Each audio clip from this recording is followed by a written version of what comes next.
좀 덥습니까? 그러니까 좀 더우면 에어컨을 켜드리려고요. 여기 앞에는 좀 에어컨을 좀 켰거든요.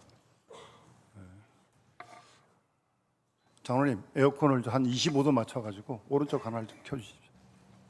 이렇게 세기는 좀 제일 약하게 하시고, 세기를 좀 약하게 하세요. 약하게 하면 소리가 좀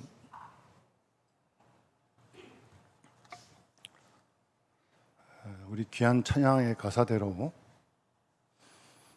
우리에게 주님께서 모든 능력을 주시는 줄로 믿습니다. 모든 능력을 주시는 거예요.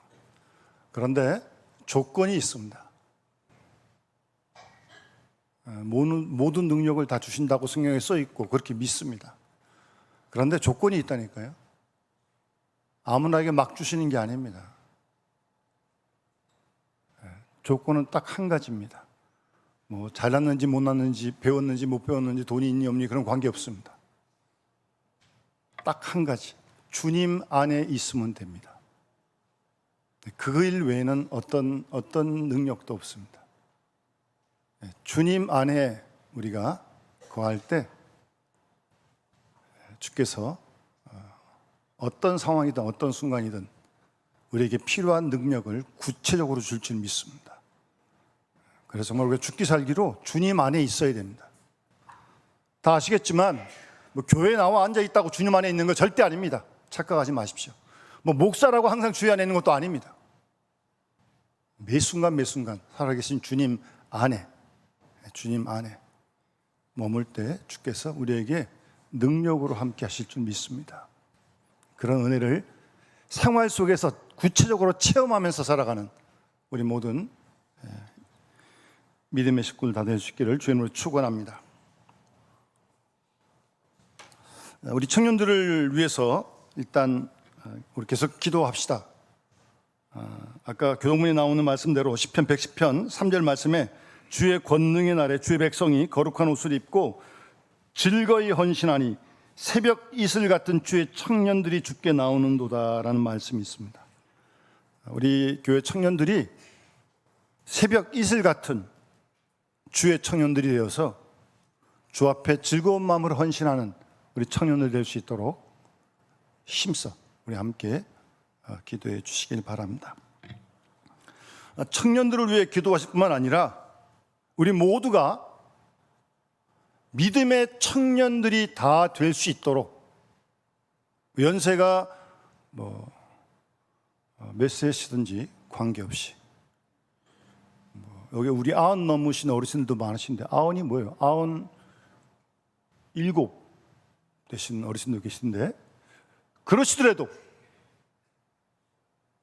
믿음의 청년의 모습을 잃지 않는 그런 어르신들이 다 될 수 있는 그런 욕심을 좀 내시기 바랍니다.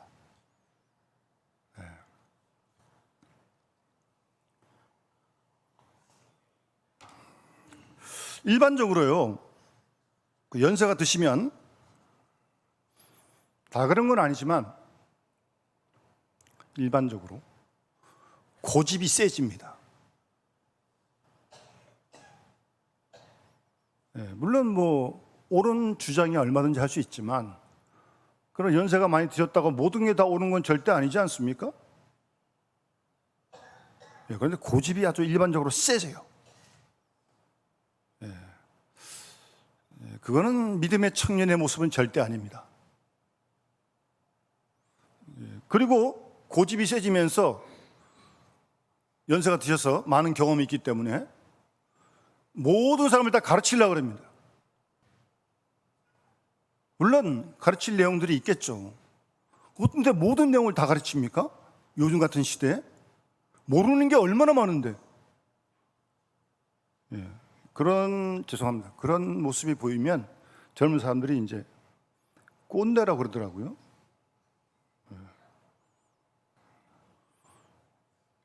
그런 모습이 되면 내가 이만큼 살아왔는데 너 이렇게 해야 돼, 너도 이렇게 해야 돼. 아주 본인이 완전히 그냥 단정을 짓는 거예요. 예수님 같아? 어떻게 보면 예수님은 절대 아닌데 조심해야 됩니다, 여러분. 예. 연세가 아무리 많이 드셔도 얼마나 이 AI 시대에 배울 게 많은 줄 아십니까? 그리고 젊은이한테도 애들한테도 얼마나 배울 게 많은 줄 아십니까? 그런 어르신들, 그 믿음의 청년성을 지켜가는 거죠. 저는 제가 신학교 졸업하고 86년도에 이제 신촌에 있는 어떤 교회 전사로 부임을 했습니다. 그 당시 그 교회 원로 목사님이 계셨는데 80이 넘으셨어요. 그 교회를 개척하시고 은퇴하신 원로 목사님이셨어요. 한 달에 한 번 설교를 하셨습니다. 머리는 거의 백발에 많지도 않으셨는데 머리가 아주 그냥 도사같이 생기신 어르신 목사님이셨어요. 한 달에 한 번 설교를 하십니다. 두 주 참가 늘 설교를 하셨어요. 그런데요, 이 목사님의 일과를 보면 저녁 일찍 드시고 8시, 9시면 주무십니다. 그 새벽 한 2시, 3시쯤 깨십니다. 그때부터 한 달에 한 번 설교할 내용을 매일 묵상하십니다. 한 달 설교 준비해가지고 한 번 설교하시니 주옥 같은 설교가 나오는 거죠. 그게 일상의 생활이에요.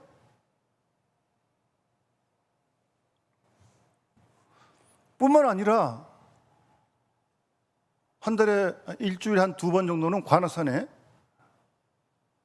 등산 가십니다. 물론 뭐 높은 곳까지는 못 가시지만 어쨌든 등산 가십니다. 그리고 또 한 2번은 그 당시 남산에 도서관이 있었어요. 도서관 이틀 가십니다. 거기서 뭘 보셨는지 잘 모르겠는데 어쨌든 도서관을 꼬박꼬박 가십니다. 그리고 이제 신촌 그 옆에 학교들 많이 있잖아요. 무슨 강연회 한다 그러면 강연회에 꼭 찾아가십니다.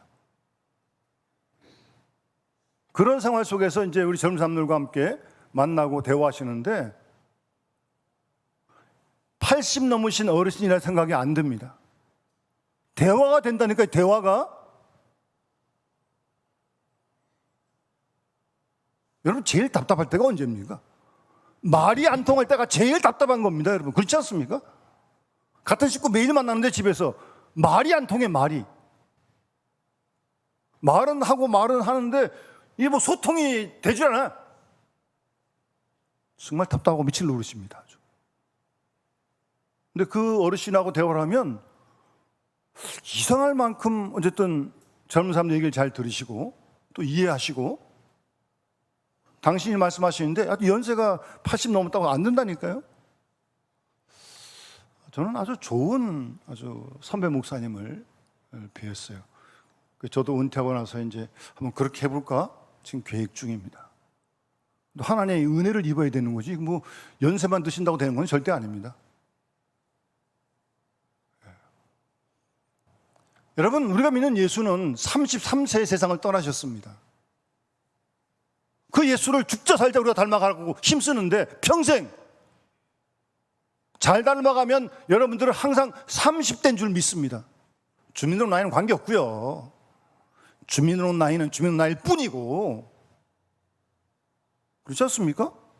집사님, 교사님 잘 믿으면 영원한 30대로 사신다니까. 40대, 50대가 돼도 관계없어요. 그런 신앙의 삶을 꿈꿔야 되는 거 아니겠습니까? 그런 우리 신앙의 모습, 믿음의 청년성 잘 회복하고 지켜갈 수 있길 바랍니다, 여러분. 그래서 누구와도 대화가 되고 참 저분을 만나면 속이 좀 후련하다, 답답하지 않고 좀 그런 어르신들, 부모님들, 교회 선배들 그래야 되는 거 아니겠습니까? 그러지 않고 혹 그럴 리는 없겠지만 저분만 만나면 숨이 막혀 죽겠다 뭐 이렇게 되면 되겠습니까? 더군다나 교회에서 뭐 예수를 모른다 모른다 치지만 예수를 수십년 믿어가는데 어떻게 그런 일이 있어요? 그건 아니지 않습니까? 잘 우리 살피셔야 돼요.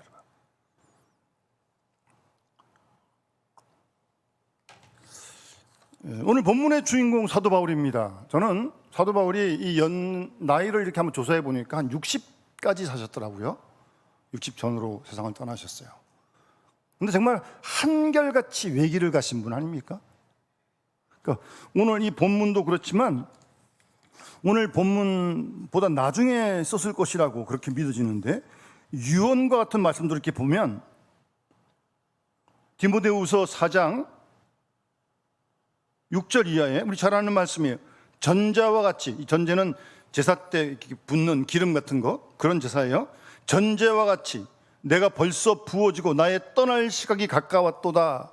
그러니까 이건 오늘 본문보다는 훨씬 더 후대에 쓴 것 같아요. 나는 선한 싸움을 싸우고 나의 달려갈 길을 마치고 믿음을 지켰다. 그러면서 이제후로는 나를 위하여 의의 면류관 입이 되었으므로 주 곧 의로우신 재판장이 그날에 내게 주실 것이며 내게만 아니라 주의 나타나심을 사모하는 모든 자에게도니라. 거의 유언과 같은 말씀이에요. 그러니까 이 말씀은 단순히 유언 하나가 아니라 이 말씀처럼 평생 사도 바울이 살아왔다는 그 엑기스죠, 엑기스. 본인의 신앙 고백이고 간증이라니까요. 그리고 사도행전 20장 24절 말씀도 그 예루살렘 올라가면 결박과 환란이 기다리는 걸 성령을 통해 알았어요. 그럼에도 불구하고 예루살렘 올라갑니다.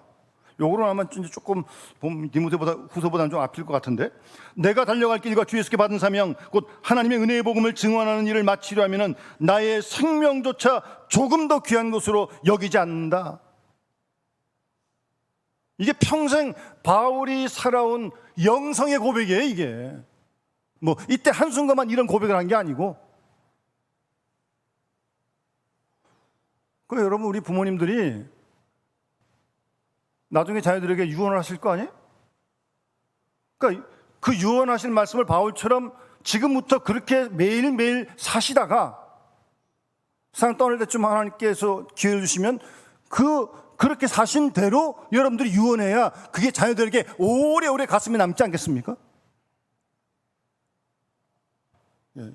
그리고 디모데후서 말씀, 사도행전 20장 말씀, 오늘 본문 이렇게 보면 바울이 어떤 삶을 살았는지 우리가 충분히 짐작할 수 있습니다. 그러니까 이렇게 사도 바울처럼 살아가는 이 생애야말로 신앙 안에서 청년 생활이라는 거죠. 청년의 모습이라는 거죠. 연세는 60도 됐지만, 우리 어르신도 많으시지만 이런 모습으로 우리 끝까지 지켜갈 수 있는 그런 신앙의 어르신들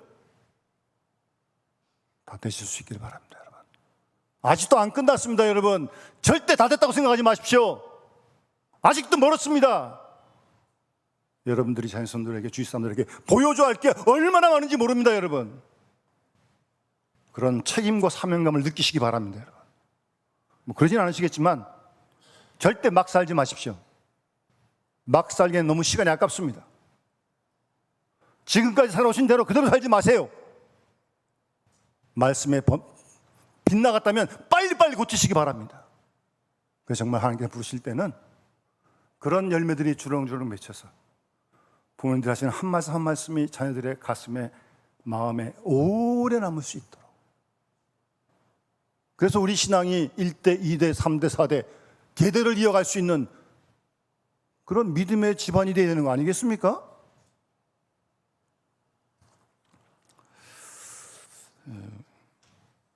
사도 바울의 일생을 이렇게 돌이켜보면 오늘 본문에도 확실히 드러납니다만, 또 구체적으로 표현합니다만, 정말 인생의 목적이 분명하고 뚜렷했습니다.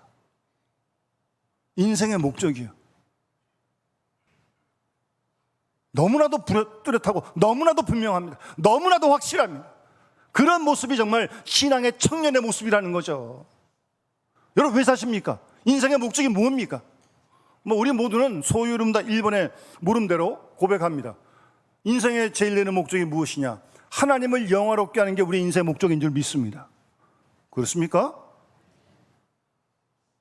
하나님을 영화롭게 하는 거. 뭐 내가 잘 되냐 못 되니, 그런 게 중요한 게 아니라니까요. 내가 기분이 좋으냐 안 좋으냐 그런 게 중요한 게 아니라니까요. 하나님께 영광이 되느냐 안 되느냐, 그걸 제일 먼저 하는 게 우리 인생의 목적이라고요. 무엇하든지 교회에서든지 직장이든지 사회에서 어디서든지 하나님께 영광이 되도록, 그게 우리 인생의 제일 목적인 줄 믿습니다. 영원토록 그 하나님을 기뻐하고 즐거워하는 것이 인생의 본분이에요. 본분, 목적입니다. 목적. 늘 아침마다 눈을 뜨셔서 그런 목적을 다시 한번 새롭게 마음에 새기고 하루를 시작하셔야 돼요. 여러분, 누굴 만나든 무엇 하든 내가 오늘 하나님께 영광 돌리리라, 무슨 일 만나든 내가 주님 때문에 기뻐하리라, 그런 마음으로 날마다 시작하는 거예요. 여러분, 날마다요. 날마다. 주일만 그런 게 아니고 매일매일. 그게 신앙의 여정입니다. 정말 확실해요. 목적이 너무나 분명합니다. 예? 오늘 본문에서 그렇게 밝히지 않습니까? 예수께 잡힌 바 된 그것, 표대 목표 지점이 분명하다는 거 아닙니까? 그런데 사도 바울의 인생의 목적은 결코 목적을 자신에게 두고 있지 않다는 겁니다. 인생의 목적이 자신에게 있지 않다고요. 뭐 그렇다고 해서 누구를 미워하고 시기 질투하면서 세운 목표도 목적도 아닙니다. 제가 전에 언제 한번 봤는데, 젊었을 때 친구들이 결혼하잖아요. 자기도 하고 싶잖아요. 근데 친구 하니까 자기가 좀 나도 빨리 했는데, 그러다가 빨리 했어요. 진짜. 근데 사고가 났어요. 상대가 쏙인 거예요. 여러분, 남한다고 덩달아 하는 게 아니에요. 자기의 때가 있는 걸 알고 잘 분별해야지, 남한다고 덥석하다고 그런 결혼을 사고 치면 어떡합니까? 그런 일이 실제로 있어요. 여러분,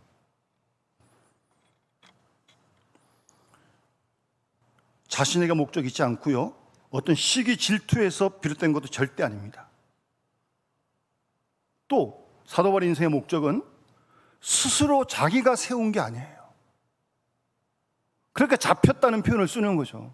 자기가 세운 게 아니고 예수께 잡힌 바 된 그것이 목적이고 그것이 목표라는 거예요. 그 잡혔다는 표현을 쓰는 겁니다. 그럼 원래 사도 바울은 원래 예수 만나기 전에 사울일 때의 인생의 목표가 무엇일까? 무엇이었을까? 우리가 충분히 좀 말씀 통해서 짐작할 수 있어요. 예수 만나기 전에 사도 바울은 그 당시 유명한 역사가요 철학자인 알렉산드리아의 필로 같은 그런 인물이 되고 싶었을 것이다. 많은 학자들이 그렇게 동의를 합니다. 그러니까 그 당시 바울 당시 유대 사회에서요, 히브리 종교에 능통하고 정통 바리새인이고 학문적으로는 헬라 철학을 공부하고 이런 사람들을 우러러 볼 때거든요. 그 당시가. 그러니까 바울도 충분히 그런 걸 꿈꾸는 거죠. 그래서 우리 잘 아는 소크라테스, 플라톤, 아리스토텔레스 다 그 이전 사람이니까 그들의 철학도 공부하고, 뿐만 아니라 히브리 종교 열심히 율법을 연구해서 바리새인, 제사장, 서기관 같은, 그리고 우리가 잘 아는 가말리알 문화에서 율법을 공부해서 철학과 신앙을, 성경을 함께 아우르는 그런 저명 인사가 되고 싶었던 게 아닐까. 충분히 그렇습니다. 그리고 그 일에 보통 열심이 아닙니다. 이 바리새인들 열심은요, 방향이 잘못돼서 그렇지 정말 그들 열심은 대단합니다. 모세오경을 외운다니까요. 창세기, 출애굽기, 레위기, 민수기, 신명기를요. 여기 외우는 사람 있습니까? 저도 못 외웁니다. 다 외운다니까 그거를. 그런 사람들이 바리새인들이에요. 율법을 철저하게 지키려는 거예요. 원래 의도는 좋은 건데 나중에 조금 잘못돼서 그러는 거지, 보통 열심이 아닙니다. 원래 그 사람들이. 그런 사람이 되고 싶었던 거예요, 바울의 꿈은. 그래서 그 일에 보통 열심이 아니었잖아요. 그러니까 그런 자기의 기준에서 벗어난 사람들은 가만두지 않습니다. 그래서 스데반도 죽이는 현장에 있었고 막 돌도 던졌을 겁니다. 왜? 자기가 믿는 바에 벗어난 사람이니까. 그러니까 여러분, 그 당시 돌로 던져 스데반을 죽이는데 그거는 로마법을 어기는 거예요. 로마의 허락도 않고 재판도 안 받고 사람을 어떻게 죽입니까? 이스라엘은 그런 권한 없어요. 그 예수도 빌라도 총독이 자꾸 사용하라 그러는 거예요. 그런 일을 근데 하잖아요. 지금 불법을 한 거예요. 지금 사도 바울이 사울 때. 그 무슨 얘기예요? 이것 때문에 문제가 돼가지고 불법 행한 거 아니에요. 재판 없이 사람 죽이면 됩니까? 자기가 그런 위험을 당할 수도 있는 그런 일을 감행할 만큼 보통 열심히 있는 사람이 아니었다니까요. 자기가 아는 바 소신에 대해서 이런 열심히 있는 사람이 사도 바울이었던 겁니다. 사울이었던 거죠. 죽음 일 당해도 내가 하겠다. 뭐 그뿐입니까? 다메섹에 있는 유수민 사람들 공회에서 공문서 받아가지고 체포로 가서 그들 잡아오려고. 그 정도 열심히 있던 사람이라니까요. 사울 때. 그게 원래 또 목표고, 그게 또 믿다고, 하나님 잘 믿다고 생각했기 때문에 그러는 거죠. 그러다가 아시는 대로 사도행전 9장 보면 다메섹 도상으로 가다가 그것도 정오 12시에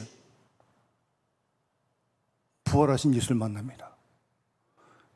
만약에 뭐 밤에 만났다 그러면 꿈을 꾼 건지 그것도 알 수 없는 거고, 뭐 기도원 산에서 그랬다, 그것도 좀 수상한데, 아니 12시에 다메섹으로 가는 길가에서 부활하신 예수를 만났다. 사울아 사울아고 하는.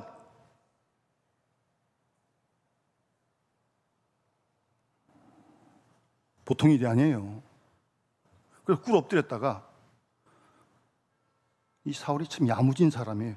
그 경황 중에 주여 누굽니까? 라고 묻습니다. 보통 그렇게 되면 주전자가 무슨 말을 물을 말이 생각납니까?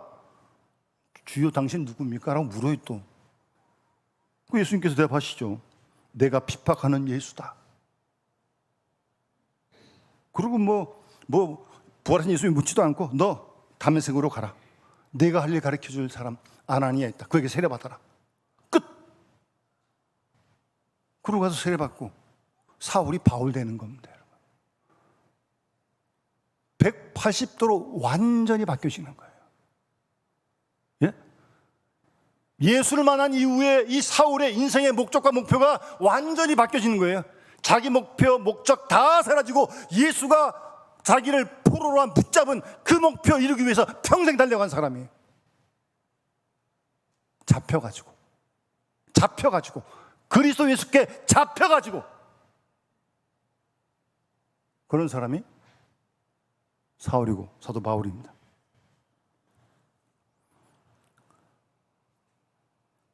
그렇게 열심히 그 길로 달려가다가 변화가 되었는데 그 과거의 것, 지금까지 해오던 것 포기하기가 쉬웠겠습니까? 그렇게 열심히 했는데. 갈라디아서에 보면 아라비아에 가서 3년 동안 사도 바울이 머뭅니다. 사도 바울이란 이 기간이 참으로 중요한 기간이에요. 하루아침에 사람이 어떻게 지금까지 수십 년 살아온 습성, 생각, 그게 어떻게 손바닥 짚이 바뀌어집니까? 3년 동안 아라비아에 머물면서 기도하고 성경도 읽고 그렇게 자신을 돌아보면서 준비했겠죠. 그리고 이제 완전히 부활하신 예수를 통해서 새로운 사람으로 거듭나는 겁니다. 그게 예수 믿는 거예요, 여러분. 그게 그리스도인입니다. 그래서 고린도 후서 5장 15절에 저가 모든 사람을 대신하여 죽으심은 산자들로 하여금 다시는 저희 자신을 위하여 살지 않고 오직 저희를 대신하여 죽었다가 다시 사신 자를 위하여 살게 하려 합니다. 아멘. 그렇게 바울이 고백하고 있는 겁니다, 여러분. 예수 믿는 사람은 더 이상 나를 위해 살지 않는 겁니다. 아무도 아멘 안 하시네. 나를 위해 죽었다가 다시 하신 그리스도를 위해 사는 게 그리스도인이라고요. 분명히 알고 있어야죠. 순간순간 점검해야 됩니다, 여러분. 내가 나를 위해 일을 하고 있는지 예수를 위해 일을 하고 있는지 분명히 점검해야 됩니다, 여러분. 확실하게 분별하세요. 대충 그러지 마시고. 나를 위해 살지 않고 자기를 위해 죽었다가 다시 사신 자, 그리스도를 위해 살게 하람이라고 그렇게 말씀하고 있는 거 아닙니까? 그런데 가만 오늘날도 보면요, 예수 믿는다 하면서도 여전히 목적이 자기한테 있어. 그러니까 예수는 그냥 하나의 수단이에요, 수단. 여전히 목적이 자기야. 뭐 예수를 위해 자기가 뭐 하나님 믿는 건지, 뭐 자기 위해 예수를 믿는 건지 도대체 구분이 안 될 때가 정말 많습니다. 제가 신학교 졸업하고 있던 그 교회에 아주 열심히 있는 집사님 한 분이 계셨어요. 새벽기도, 철야기도, 심야기도, 뭐 주일 물론 절대 안 빠집니다. 그리고 아주 보통 열심히 게 아니에요. 뭐 방언기도도 하고. 그래서 제가 이제 나중에 좀 이따 알았는데 이분이 원래 이제 예수 믿기 전에 무당이었어요, 무당. 그래서 그 예수를 믿어도 좀 신기 있게 믿는 거죠. 막 하여튼. 그런데 막 찬송하고 기도할 때는 막 이렇게 하다가 설교 시간만 되면 졸아. 원래 그런 끼가 있는 사람들은 조용해지면 좀 자고 하면 또 같이 하고 그런 경향이 좀 많거든요. 근데 아무리 이렇게 툭툭 쳐도 안 깨. 아니 무당께 잘 안 빠져서 그렇죠. 그래도 목적은 그리스도에게 있는 거예요. 네? 설교 시간에 좋은 한이 있더라도 목적은 그리스도에게 있는 거예요. 얼마나 열심인지 그 집사님이 하여튼 열심히 하여튼. 제가 나중에 이제 그 교회 사님하고 이제 있던 교회에서 어떤 교회는 자녀를 낳지 못해서 하여튼 어려움이 많았습니다. 뭐 절도 가보고 뭐도 굿도 하고 다 해봤는데 그러니까 누가 예수 믿으면 자녀를 준다 그래가지고 교회 나오세요 이 사람은. 제가 있을 때까지는 아직도 이제 아를 낳지 못했는데 어쨌든 그래서 나온 거예요. 그래서 나왔어요 교회를. 물론 뭐 하나님 주시면 얻는 거지만 근데 이 두 번째 분은 목적이 자녀를 얻는 게 목적이야. 그럼 자녀 하나님 안 주시면 잘못하면 안 나오겠죠? 그거 자녀 얻으러 지금 교회 갔는데 전자에 말씀드린 무당기가 있는 집사님은 뭐 설교실에 좀 졸아서 좀 그렇긴 하지만 목적이 하나님께 있는 사람이에요. 그 사람은 주님께 있는 사람이에요. 근데 두 번째 이 여자 집사님은 애 낳는 게 목적이야. 자녀 얻는 게 목적이야. 물론 뭐 하나님 주시면 얻는 거지만 목적이 다르다니까요. 목적이. 여러분 스스로를 잘 돌아보시기 바랍니다. 내가 지금 신앙생활의 목적이 무엇인지 분명하게 확실하게 하십시오. 나를 위해 예수 믿는 건지 주를 위해 예수 믿는 건지 정확하게 질문하시기 바랍니다. 여러분. 이게 잘못되면 큰일 나는 겁니다. 다 말아먹어요. 다. 자기도 망하고. 분명히 해야 됩니다. 이 목적을. 그만큼 중요한 거예요. 여러분. 이게. 순간순간 점검해야 됩니다. 여러분. 정말 주를 위한 건지 나를 위한 건지 확실하게 하죠. 확실하게 여러분.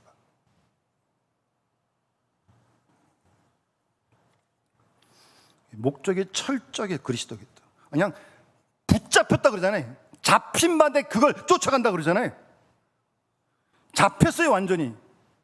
자신에게는 선택권이 없어요. 자신에게는 자유가 없어요. 붙들린 거라니까.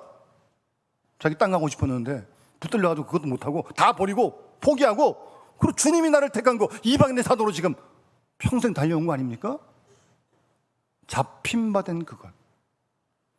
그런 표현을 쓰고 자유가 없다는 거예요. 자유가. 그래서 고린도전서 9장 16절에는 이런 말씀도 합니다. 내가 복음을 전하지 아니하면 내게 화가 있을 것이다. 내가 저주를 받을 것이다. 그 정도로. 왜? 주님이 나를 붙잡아서 하신 일이 그 일인데 그 일을 안 하면 이런 화가 있을 것이란 이런 마음이 있었던 거예요. 여러분. 그만큼 주님이 원하시는 그 일이 바울의 전체 인생의 목적이고 목표였다는 거예요.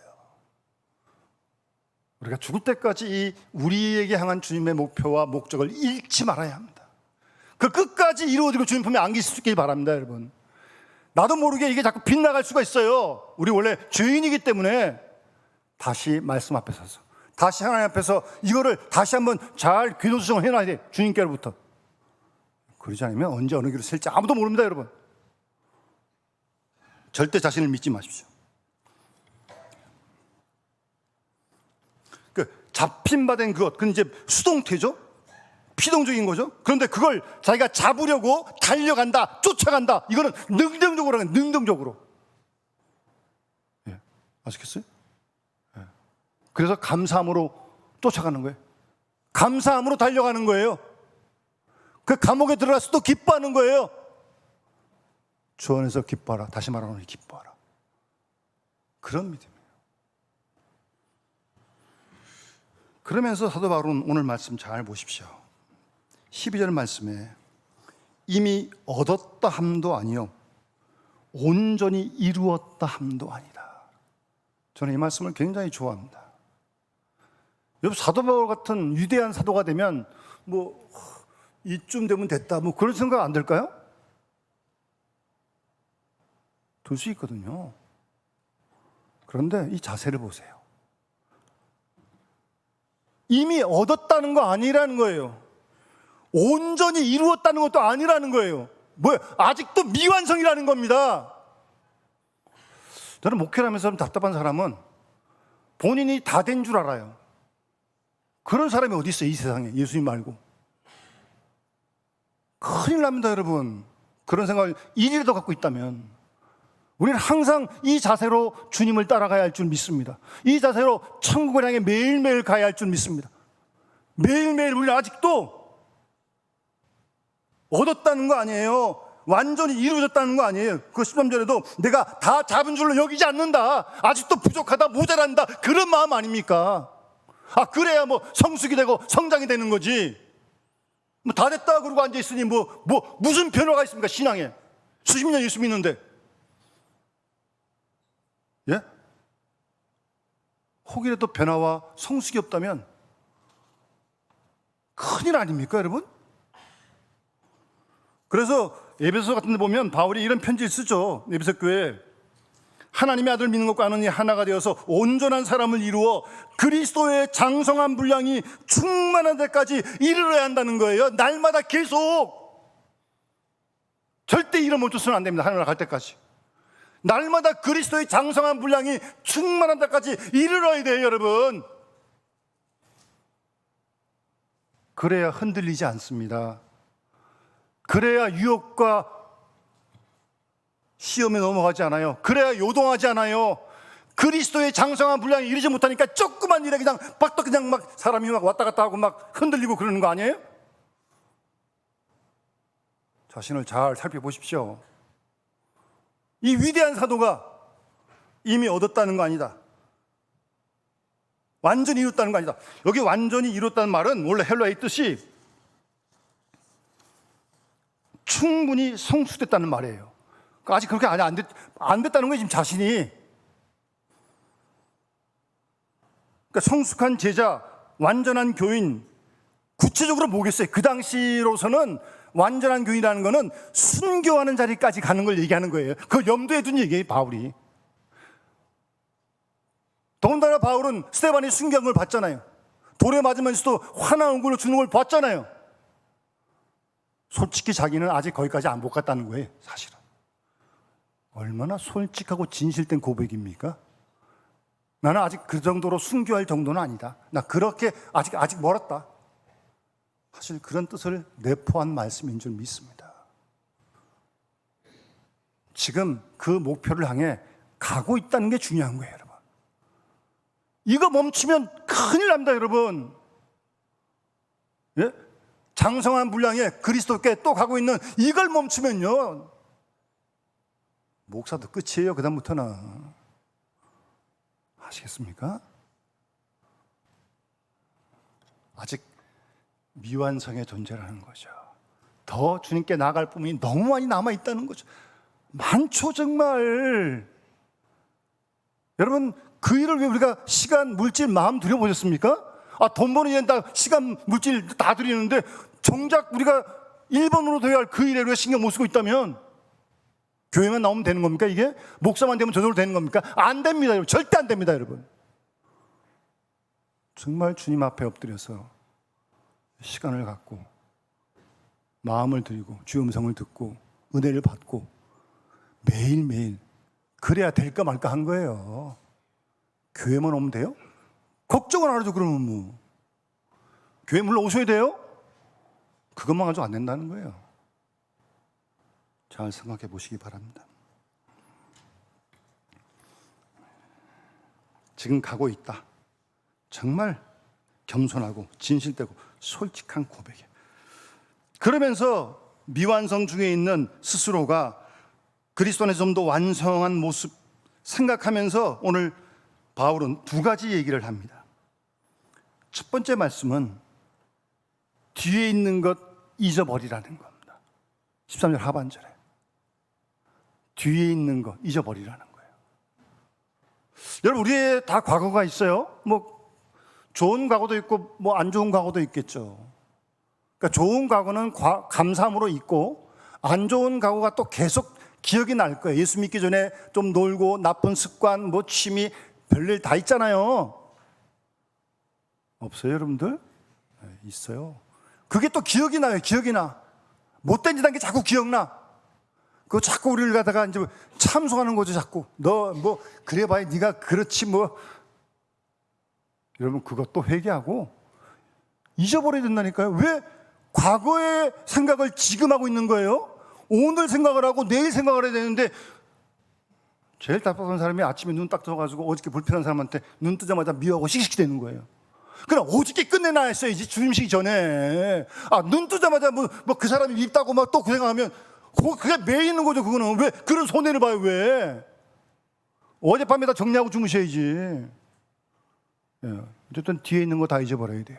잘한 것도 잊어버리고 못한 거, 아픈 과거 그것도 회개하고 다 잊어버려야 돼. 예? 그러니까 잊어야 할 것, 잊지 말아야 할 것 잊는 것도 괴로운 일인데 잊어야 할 것 못 잊는 건 더 괴로운 일이에요. 그래서 어떤 의미로 망각하는 건 하나님의 은사입니다. 은사. 자꾸 생각날 거예요. 덮어야죠. 왜 그 생각을 자꾸 붙듭니까? 말씀은 잘 묵상이 안 되는데 그런 건 또 얼마나 묵상이 잘 되는지. 두고 보자 그러면 속고 막 이를 갈고 있어. 그래봐야 자기 속 다 타는데 뭘 이를 갈고 있어요? 그걸 가지고. 우리가 지난 금요일 날 손양호 목사님 영화를 심하게 때 봤는데, 다큐멘터리 영화였는데, 정말 참 대단한 신앙의 분이셨어요. 말씀뿐만 아니라 정말 사시는 거죠. 뭐 그 아들 죽인 그 사람을 양자로 맞잖아요. 그 사람의 아들이 목사가 됐더라고요. 거기에 나와서 이제 쭉 다큐멘터리를 진행해 가는데, 정말 참 잊어버리셔야 돼요, 여러분. 잊어버려야 용서할 거 아니에요. 또 기억나. 두고 보자. 그래봐야 내 속만 상한다니까요. 뭐 두고 보긴 뭘 두고 봐요. 두고 보기는. 하나님이 우리의 주원 같고 진원 같은 죄를 다 용서하셨는데, 예? 그까짓 거 뭐 백더년 비친 거 그거 잘 생각을 해보세요. 뒤에 있는 거 잊어버리고, 그 다음 온 몸을 앞으로 기울여서, 예? 그러니까 이 논리의 뜻은, 여러분 달리기 선수가 100m 뛸 때 딱 엎드려가 땅 그러면 탁 튀어나가잖아요. 지금 그 자세를 얘기하는 거예요. 그런 자세로 뛰어나가는 걸 얘기하는 거예요, 지금. 예? 그 단거리 뛰는데 뭐 주위 어디 볼 틈이 있겠어요? 그냥 목표 향해 달려가는 거죠. 뒤에 있는 거 잊어버리고 표대 부르심의 상 그거 바라보고 달려가는 거예요, 여러분. 그러니까 여러분, 우리가 생각하지 사도 바울이 대단한 위대한 사람이죠, 기독교 특히. 근데 이 당시에는요, 사도 바울이 그렇게 지금처럼 위대한 사람이 아니에요. 뭐 고린도전서나 이렇게 뭐 다른 이렇게 편지들 보게 되면 바울에 대해서 이게 비난하는 사람들이 참 많았습니다. 뭐 데살로니가전서 나오고, 뭐 말도 좀 잘 못한다, 뭐 키는 조그맣다, 뭐 그런 비난이 바울에게 아주 쏟아졌어요.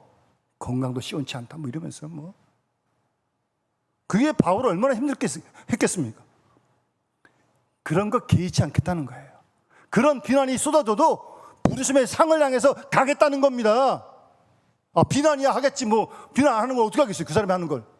거기에 뭐 맞장구 칠 것도 없고, 뭐 하나님 잘못됐으면 그 사람 알아서 할 거에서 놔두고, 그런 비난 속에서 자기 길을 갔다는 거예요, 지금.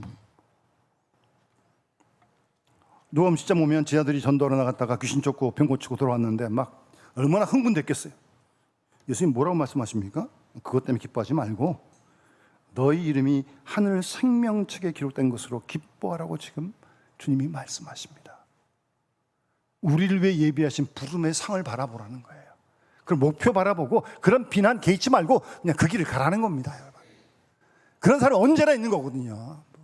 맞장구 친 것도 없고 놔두세요. 하나님께 알아서 할 테니까. 그런다고 내가 주님 전화 맡기신 거 선한 일 그만두겠습니까? 누구 좋으라고? 선을 향하다 그래서 낙심하지 말라는 거예요. 선을 향하는데 꼭 비난하는 소리 있습니다. 항상 있어요, 여러분. 걱정하지 마세요. 그럼에도 불구하고 하는 거지 그거 무서워서 못합니까? 낙심하지 않고 끝까지 선을 향해 가는 거예요, 여러분.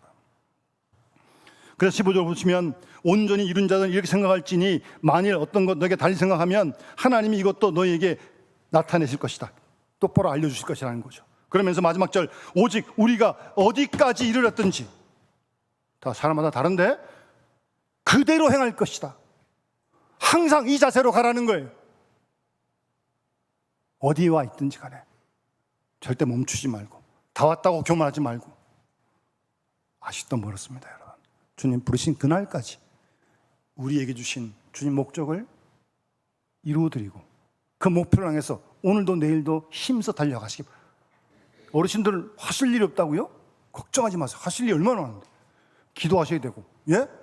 그런 사명이 있는 거 아니겠습니까? 그리고 절대 멈추지 마세요. 다 됐다 생각하지 마세요. 그리스도의 장사함을 충만한 데까지 오늘도 내일도 힘써 달려가서 하나님 영광롭게 하고 기쁘시게 하는 주 앞에 설 때 칭찬만 우리 모두 해주시길 바라고요. 그럼 우리 모습을 보는 모든 우리 다음 세들이 그 신앙을 이어가서 1대, 2대, 3대, 4대 신앙의 계대를 이어가는 그런 믿음의 가정들 다 될 수 있기를 주의 이름으로 축원합니다. 우리 찬송가 574장 찬양 드리면서 봉헌하도록 하겠습니다.